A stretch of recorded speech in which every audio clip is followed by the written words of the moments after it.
This is a normal size whopper plopper, and this is a mega whopper plopper. Look at the difference right here. Welcome back to another video where we're gonna be crafting some of the biggest lures ever seen on YouTube. We're gonna be fishing with them, and we also run into some weird encounters. So if you guys want to see what happens, make sure you guys stick along to the end of the video. And if you enjoy the content, make sure you subscribe down below right now.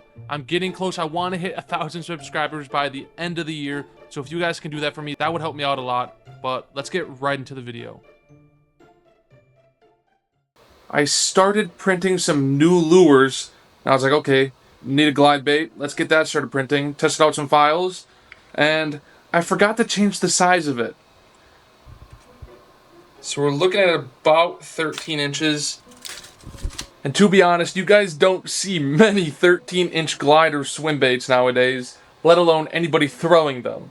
So this video took an entire turn in literally a couple of hours.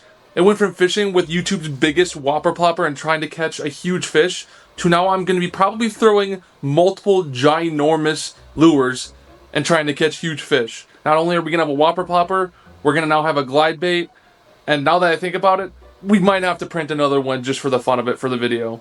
I don't know how much you guys can hear that 3D printer in the background, but we got this huge bass glide bait all done. We got hooks, everything, and we're going to be putting it onto this rod right here. And now we're going on to painting the huge whopper plopper. We got the tail kind of painted. We're going to go with a loon colorway. I don't know if some of you guys know what that is, but I'm going to drop a picture. But we had to shorten the tail a little bit to get it to fit because I accidentally cut the metal pole a little too short, so we had to trim down on this. But let's get to painting. There's really nothing I can say other than this. We made ourselves a custom, huge glide bait. We made ourselves a huge lure that we're going to be tossing today. Right behind this. We're going to try this out.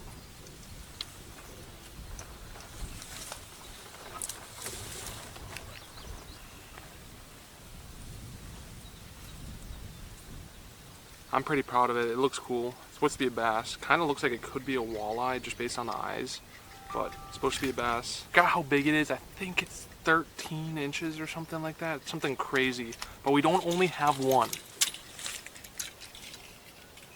We have two. Right here we got, I think, a 9 or 10 inch whopper plopper. Another custom one. Another custom paint job. Supposed to be a loon. But we got two of these bad boys right here that we're going to be tossing today, and there's that train. Hopefully my rod can keep up. This is not a musky rod. This is just a mega, I think it's just a mega cast, a Bass Pro Shop mega cast with, and I got like 50-pound braided line on here because I know this lure is going to get heavy because it's going to fill up with water. But enough talking, and let's see if these things will actually have a realistic movement in the water. It's okay, it's just a floating glide bait. Probably have to put more weight in it. Yeah, it's a top water for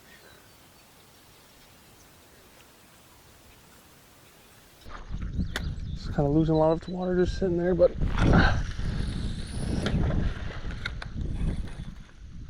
still a floater. It's a top water. It's not a glide bait anymore. It's top water.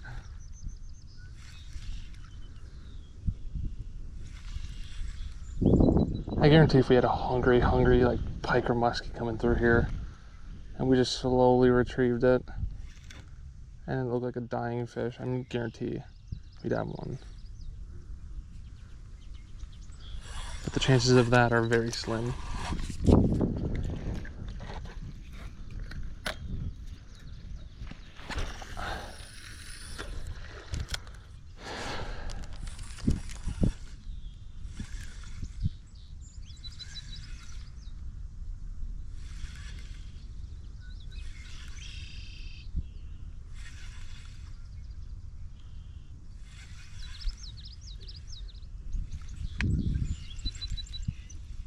I guarantee if we put more weight into this thing, it would actually be fairly good.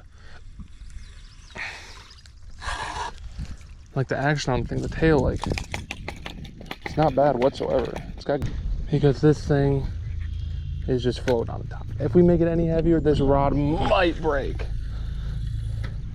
We're literally gonna need like a deep sea rod. Unless we just play it like a slow top water. It's got a good motion on the top. I guarantee if we put more weight in it, this thing might actually be a nice glide. It's just, I don't know if my rod will be able to keep up with it. All right, so this thing is basically just another topwater lure. I'm gonna pull the cork that's holding a lot of the weight, and we are going to let it just fill up with water. Dude, something just hit right there.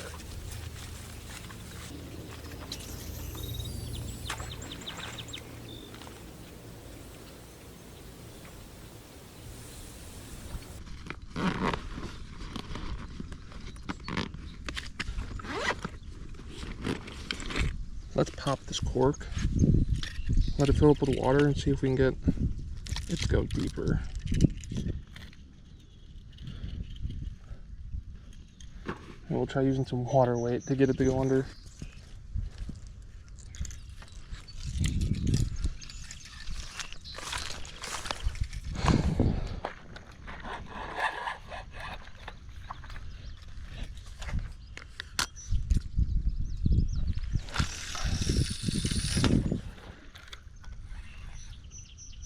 Just let it fill up, maybe. I mean, I knew one of these were going to be a major fail. I had very, very low. It's not really filling up with water. Oh, maybe it is. It's getting lower.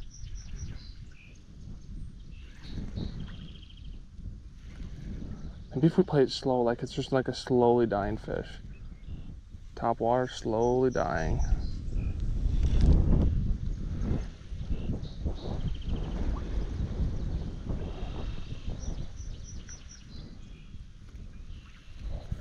Alright. Let's try to fill it up. Oh, it does feel a little heavier. It's definitely filling up.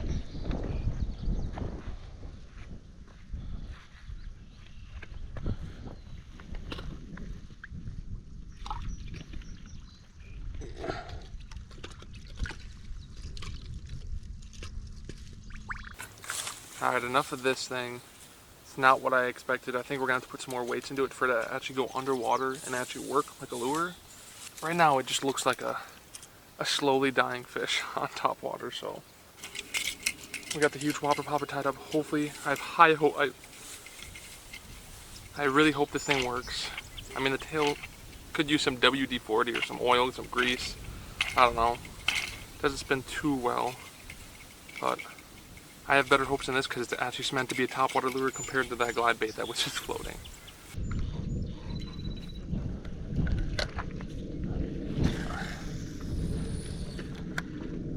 All right, let's see if this thing plops.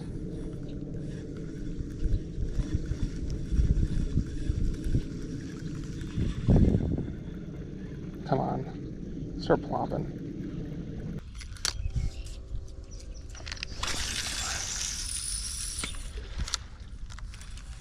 Come on, we gotta get this thing to plop.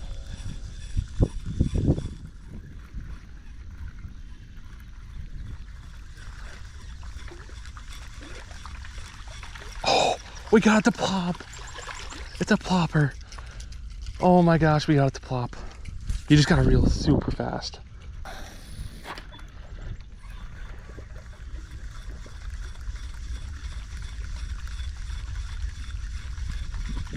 Oh my gosh. Oh, it's a success. We got the plop. You just gotta really reel it.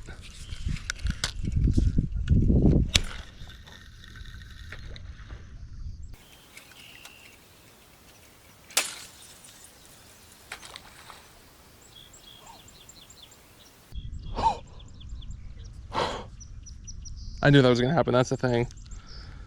Oh my gosh.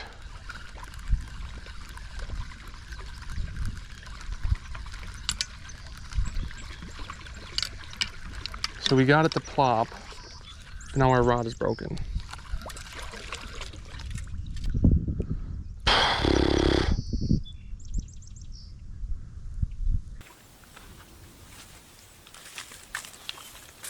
update. The lures are a little too big for this rod. I think it snapped right in half.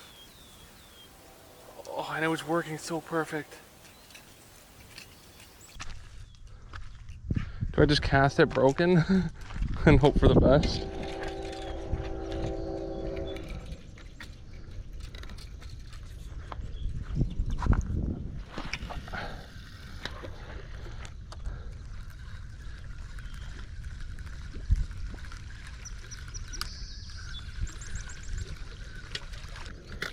Let's get a running start.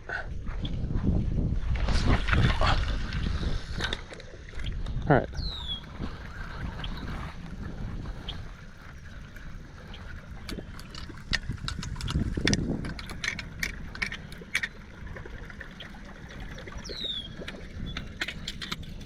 You know, not bad. Like, we'll take that. We'll take that action.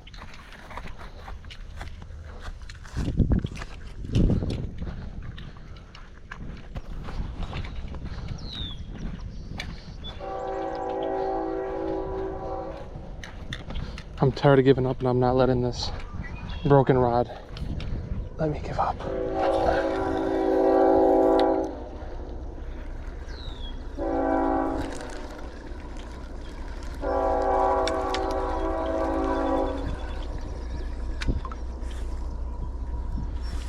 Try to get down here.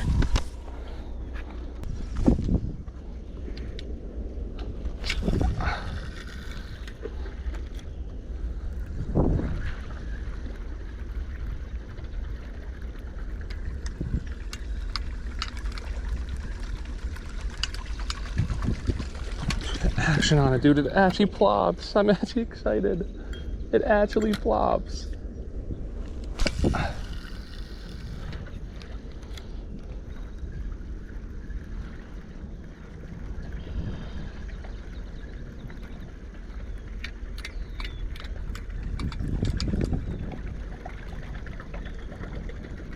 It probably helps a little bit now that we're going against the current for it plopping.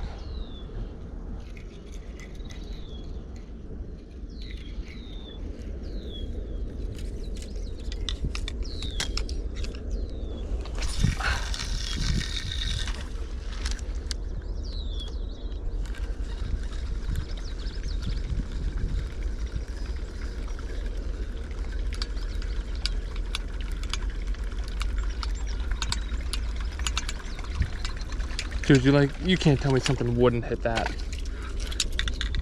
Try this again.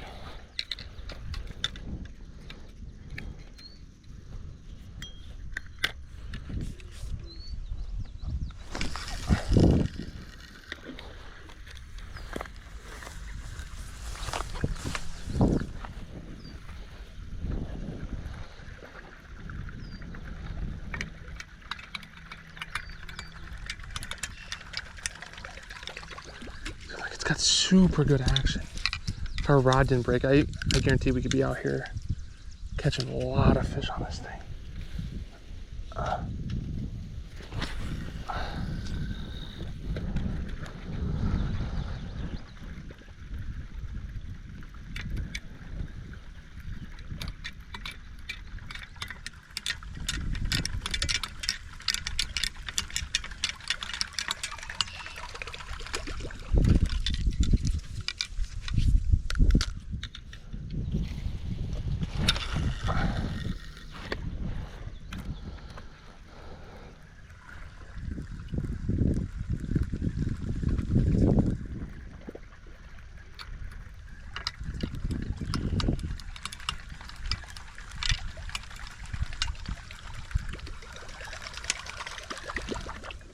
I just realized bending this eyelet. That's how crazy this is.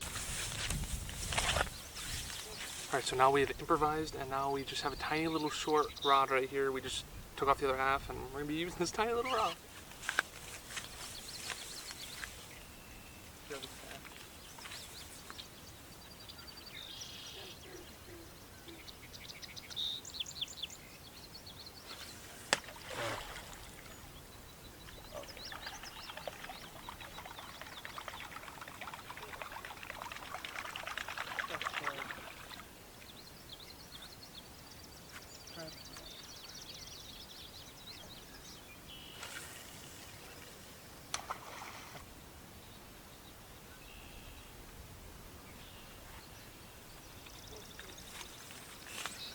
Alright, there's one more spot that I may have faith in for this lure right here, so I'll see you guys when we get there.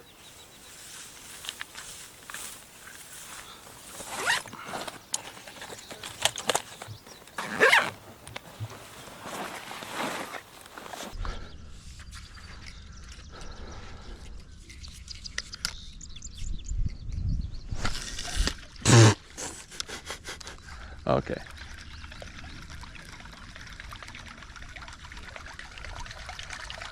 I said,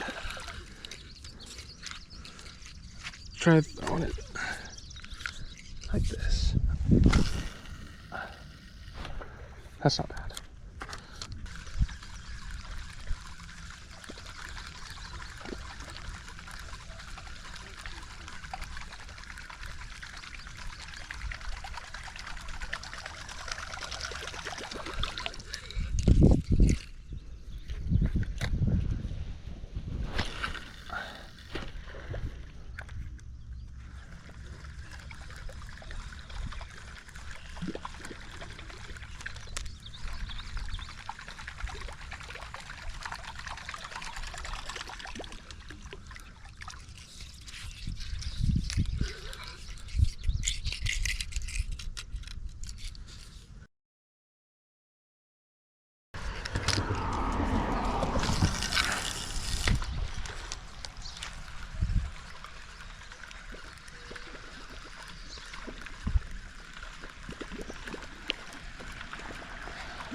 Launch this thing.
Just break it. Oh my god, we did.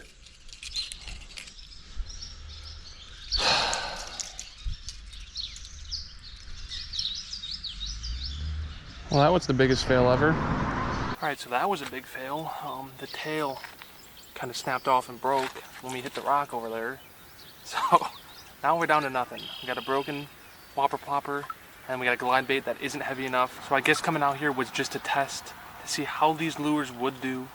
And we figured out that we need to reinforce some lures, and then some lures we need to make heavier so they actually work right in the water. But now that we know what's up, my plan is to hit up one of the biggest and best lakes. There's 2 lakes here in Wisconsin that are nearby that are good for huge pike and musky. So if you guys want to see that video, make sure you leave a like and let me know down in the comments that you want to see this. But I really do plan on making huge lures like this again and trying it out on the boat. Make sure you leave a like and subscribe. It really helps me out. I'll see you guys in the next video.